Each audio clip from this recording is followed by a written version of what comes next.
Mahashivratri friends. आज मैं आप लोग के साथ बनाऊंगी बिना लहसुन प्याज की एक बहुत ही स्वादिष्ट सब्जी।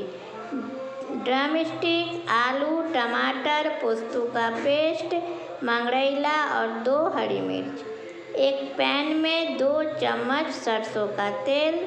सरसों तेल जब अच्छी तरह से गर्म हो जाए तब आधा चम्मच मंगरैला और 2 हरी मिर्च इसमें काट कर मैं डाल दी हूँ। हरी मिर्च अपना स्वाद अनुसार डालिए।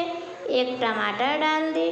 टमाटर जब थोड़ी सी सॉफ्ट हो जाए तब इसमें ड्रम स्टिक को डाल दीजिए। आप लोग ड्रम स्टिक को क्या कहते हैं? हमारे पश्चिम बंगाल में इसे कहते हैं सोजना डाटा और हिंदी में कहते हैं सहजाना। आप लोग कहाँ से सब्सक्राइब कर रहे हैं? आप लोग के यहाँ क्या कहते हैं? ये हमें लिखकर ज़रूर बताइए ताकि मैं भी जानूँ। अब इसमें आलू डाल दीजिए।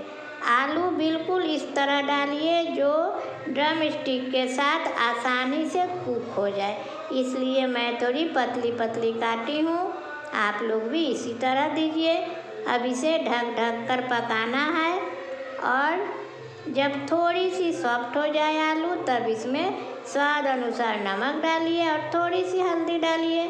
पोस्तू में हल्दी थोड़ी कम ही पड़ता है। अब इसमें पोस्तू डाल दीजिए। आप लोग पोस्तू को भी क्या कहते हैं हमें लिखकर बताइए। आप लोग खाते भी हैं या नहीं ये भी लिखकर बताइए। और अगर नहीं खाते हैं तो एक बार खा कर देखिए। इति की इस रेसिपी आप लोग को बहुत पसंद आएगा। देखिए अब इसे इस तरह से चलाकर 2-4 मिनट के लिए लो फ्लेम पर ढककर छोड़ दीजिए ताकि आलू और ड्रम स्टिक अच्छी तरह से सॉफ्ट हो जाए। और ये सब्जी में ग्रेवी नहीं होती है इसलिए पानी थोड़ा कम ही जाएगी।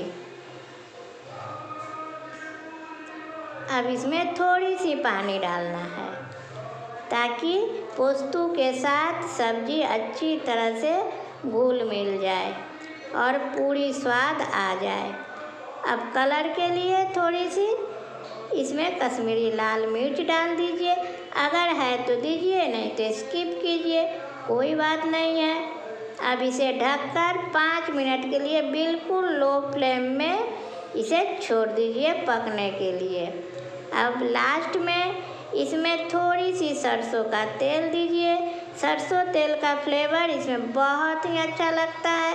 पोस्तू की कोई भी सब्जी हो या कुछ भी हो उसमें थोड़ी सी सरसों तेल का फ्लेवर बहुत ही मस्त लगता है फ्रेंड्स, और खाने में भी बहुत अच्छा लगता है, इसलिए इसे आप लोग ज़रूर डालिए।